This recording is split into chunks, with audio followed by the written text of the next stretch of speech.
નમસ્કાર, આપ જોઈ રહ્યા છો સ્પાર્ક ટુડે ન્યૂઝ. સુરત ઉન વિસ્તારમાં પ્રોપર્ટીના નામ પર લોકો સાથે ઠગાઈ કરવામાં આવી. વિસ્તારમાં જમજમ રેસિડેન્સીની નામથી લોકોને ફ્લેટ આપવાની લાલચ આપતા લાખો રૂપિયાની ઠગાઈ આચરવામાં આવી છે.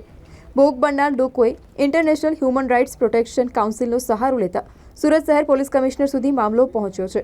બેસ્તાન પોલીસ સ્ટેશનમાં ફરિયાદ નોંધાવવામાં આવી. ફરિયાદ નોંધાતા ઠગાઈખોર પોતાનું ઘર છોડી ફરાર બન્યો છે.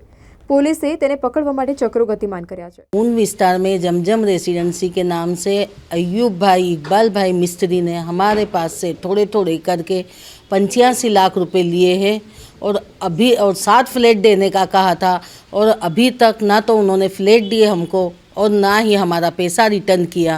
तो हमारी कमिश्नर साहब से अर्जी है, गुजारिश है कि वो हमें हमारा पैसा हमें दिला दे और उसको जेल में भेजे. उन इलाके में जमजम रेसिडेंट के नाम से हमारे साथ धोखाधड़ी हुई है. हमने पैसा दे दिया, हमारे को अभी तक ना न्याय मिला, ना ही पैसा मिला, ना फ्लैट मिला. आपने कितने पैसे दिए? पैसे हमने दिए 12-12 लाख के ऊपर दिए एक एक जन ने. 12. पुलिस कमिश्नर से हमारी मांग यही है कि उस आदमी को पकड़ के, औरत को पकड़ के हमें न्याय दे. ये मांगे हमारी, दूसरी कुछ नहीं. हमारा जो हमने दिया वो पैसा दिया वो मिले हमें और उनको दोनों को पकड़े जाए. कब से आपके पैसे लेके फरार हुए? कम से कम 10 से 12 साल हुए. 12 साल हुए. सबसे पहले मैं तो Sheikh Shakeel Ahmed, international human right president Surat district, international human right protection council Surat district president.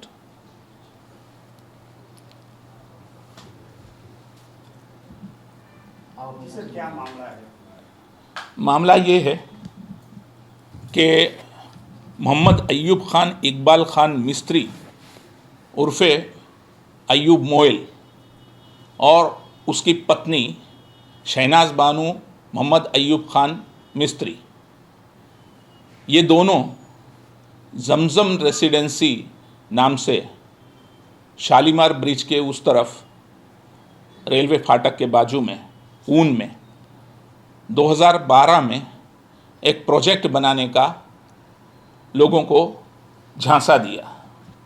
Project इस तरीके से बनाने का झांसा दिया कि वो ज़मीन है, जो ज़मीन का मालिक है उसका पावरधारक, पावर ऑफ अटर्नी होल्डर, उनके पास से 100 रुपये का एक करार बनाया 31/12/2012 को. सिर्फ 100 रुपये का करार बनाया, रजिस्ट्री नहीं करी खुद के नाम की, और वो करार 15/2/2013 को रद्द हो गया. 45 दिन बाद में वो करार रद्द हो गया. यानी ये दोनों पति पत्नी उसके कभी मालिक न थे न है, कुछ नहीं. करार रद्द हो जाने के बावजूद पब्लिक को अंधेरे में रखकर वहाँ प्रोजेक्ट बनेगा ऐसा इस तरीके की हैंडबिल से जाहिरात करी. फ्लैट की कीमत इतनी, इस तरीके से प्रोजेक्ट बनेगा, स्क्वायर फीट के भाव ऐसे, थैलियाँ छपवाई इस तरीके की, इस तरीके के ब्रोशर छपाए, ब्रोशर बनाए.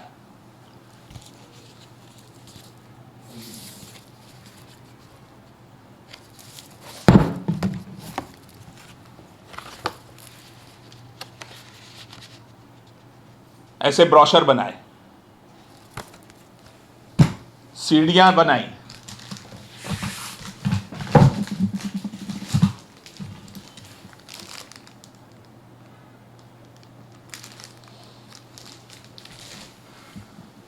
ये सब बनाकर वहाँ एक ऑफिस खोली.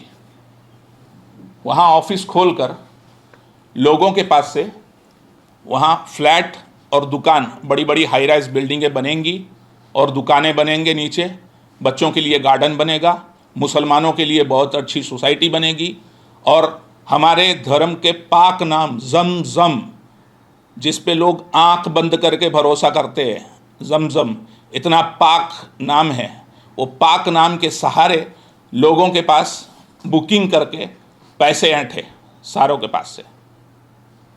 और हाई राइज बिल्डिंग मतलब 400 करीब परिवार कम से कम लोगों के पास से बुकिंग के नाम से पैसे लिए। ये बुकिंग में उसके पैसे लिए, पैसे पूरा चुकता करने के बाद में साटा कट करके दिया, जबकि वो ज़मीन का वो कभी मालिक था ही नहीं।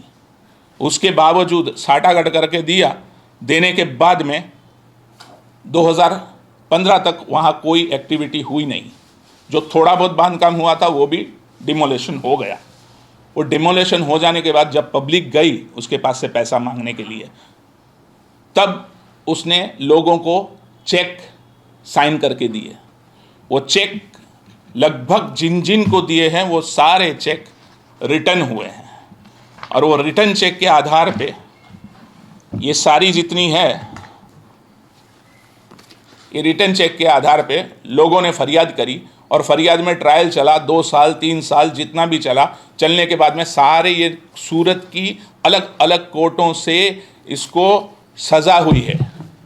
इसमें 1 साल की सज़ा, इसमें 1 साल की सज़ा,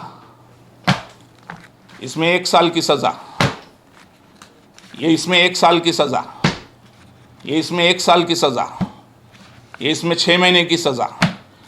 ये सिविल दावा, किसी ने सिविल केस इसके खिलाफ फाइल की थी, ये और इसके साथ इसके और ग्रुप के 4 इसी तरह के लोग हैं। सिविल दावा किसने किया हुआ था, उसकी ज़मीन कुछ किया हुआ था, जो भी है मैटर इसमें है। सिविल में भी वो लोग हार गए हुए हैं, कोई दूसरी ज़मीन का, उसमें भी हार गए। कोर्ट का हुक्म है कि वो जो दस्तावेज करी है उसको कैंसिल कर दो, ऐसा हुक्म है। इसके अलावा इसके 26 तारीख को जो दाखिल हुई है फरियाद, ये अभी भूख बन्नार की, इसके साथ में मिला के 30 फरियादें टोटल है। 30 सिविल और क्रिमिनल मिला के 30 फरियादें इसके खिलाफ है। ये सब माहिती लेकर हम 31 अगस्त को सीपी साहब में एक अर्जी करी, 21 अक्टूबर को एक अर्जी करी 2023 में, 24 नवंबर 2023 को एक अर्जी करी, फिर 5 जनवरी 2024 को कमिश्नर साहब से रूबरू मुलाकात करके एक अर्जी करी, जिसका परिणाम साहब ने इसकी गुनाह दाखिल करने की मंजूरी दे दी, और 26 तारीख को उसके खिलाफ, वो तथा उसकी पत्नी दोनों के खिलाफ फरियाद दाखिल हुई है। फौजदारी फरियाद दाखिल बेस्तान पुलिस स्टेशन में हुई है। मेरी लोगों से यही जायरात है, इसके खिलाफ जितने भी और केस हैं वो लोग कम से कम अपनी फरियाद बेस्तान पुलिस स्टेशन में जाकर रजिस्टर करवावे, और जो फरियाद रजिस्टर हुई है उसमें विटनेस बने।